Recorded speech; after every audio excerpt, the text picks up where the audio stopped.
Welcome to Muddy River News this week, furnished by Harvey's. I'm Bob Goff. My guest today is Kent Snider, Chairman of the Adams County Board. Welcome. Thank you, Bob.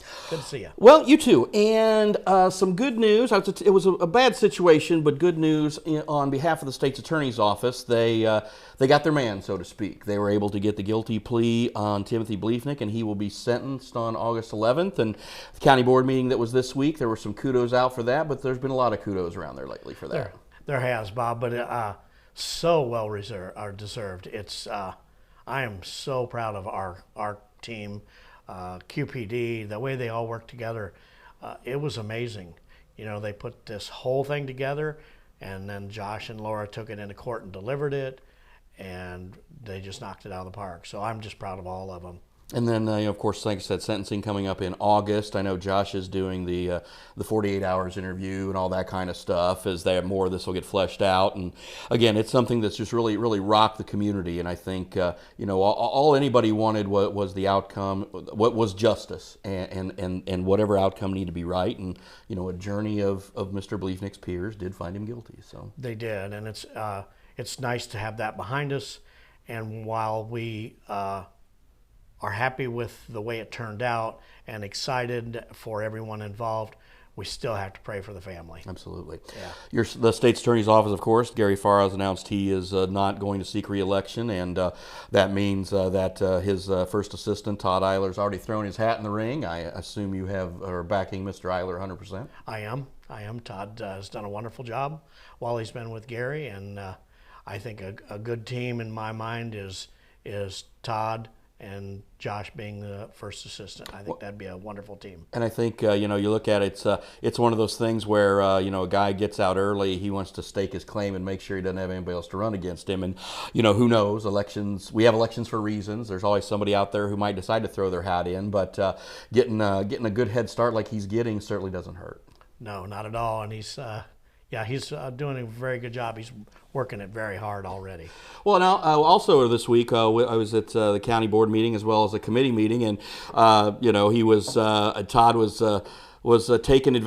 doing what he should do already, as the transportation and building committee had an issue last night, and they were talking about a vote, and he goes, "Oh, can't vote on it." So he did his job. He did, yeah. But again, that's the issue with the mold remediation. And you got this report, and of course we posted a copy of the report. You guys dished it out as it was, since you received it, you disseminated it.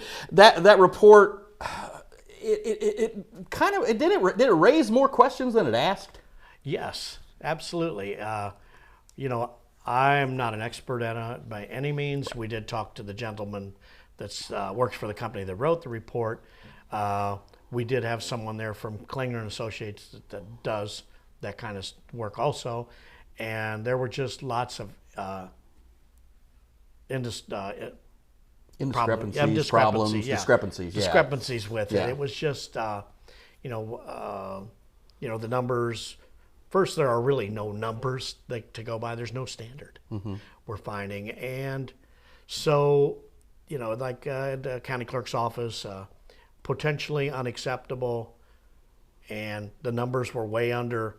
One number was 50, and their top number is 200, and then the bottom number was 1,000, and the top the high number for that would be 2,000. And so the question was, why is this potentially unacceptable with such low numbers? Well, the explanation, two people that sent in the survey in that office expressed some of the symptoms. Well, the numbers don't. Right. Well, I think in any of that case, if your people are sick, you want to take care of them. There's no doubt about that. Absolutely. And they did identify, there's a problem with the old jail, and it might be going through the whole building circulation system. So that you want to get taken care of. And you're going to have a follow-up meeting with that, on the county committee. The committee meeting is going to meet again next week, or this week as this airs. I believe we'll have will we have representatives from Safe Smart there to help to explain themselves?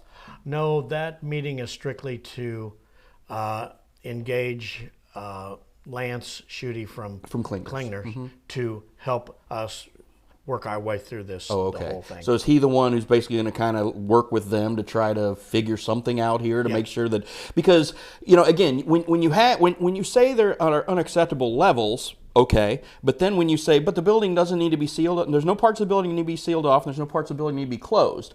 Well, if it's unacceptable, what is your standard? Exactly. So what's happening right now is we're going to put Lance on the payroll to help us get through the water here, but we will put out for bid the remediation plan. Because the $56,000 you spent does not include the remediation. No. The original deal was $56,000 for the study and $20,000 for remediation if we chose it at the time.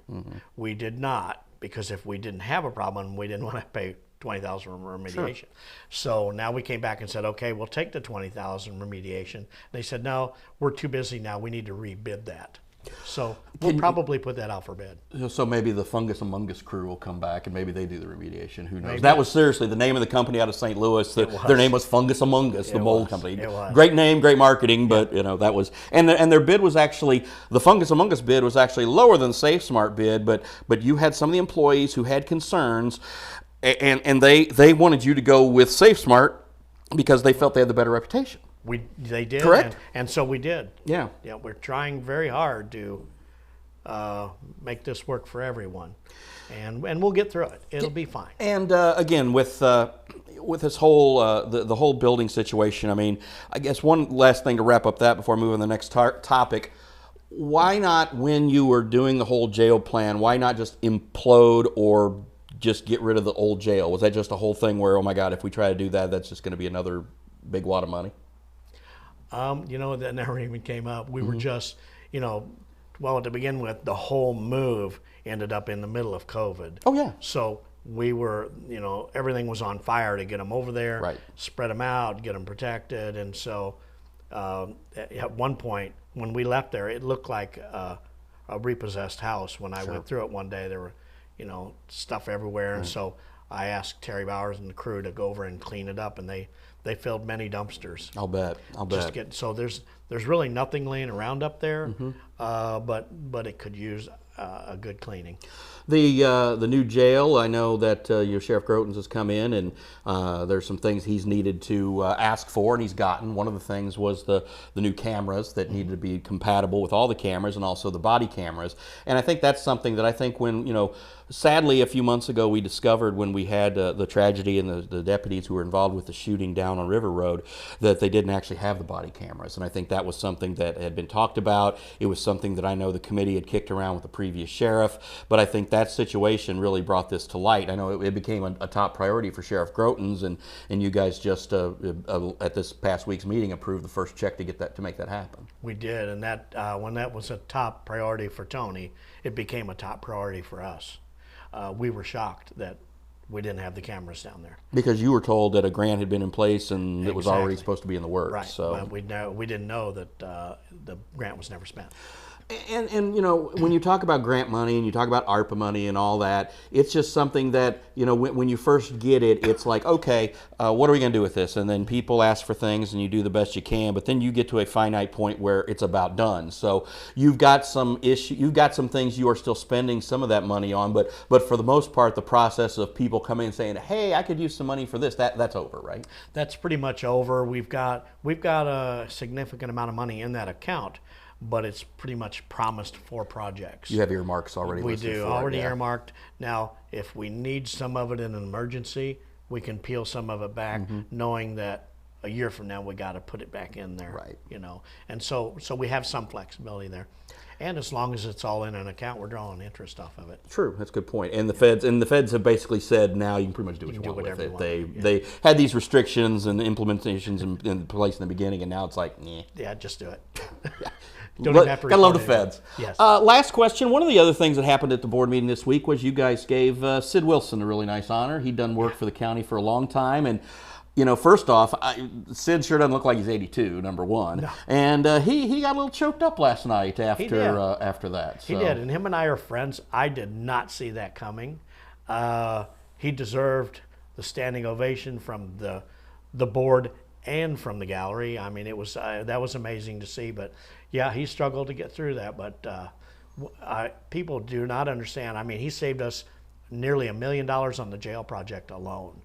Right. People, he earned every dime that he charged us, and we just couldn't have done it without him. And his contract is up the end of this month, but he is going to stay around to, like, guess, shepherd one final project, and then he can go ride his motorcycle, hang out with Janice, or do whatever, right? He can, yeah. He wants to finish the juvenile detention that he started. It'll be done by mid or late July, but he said we don't have to pay him. He just wants to see it through. All right. Yeah. Well, all right, Kent, I appreciate the time. We'll see what happens with the courthouse situation, but thanks for stopping by. We're on top of it, Bob, but thanks for having me. That's all the time we have for now. I'm Bob Goff. We'll see you next week.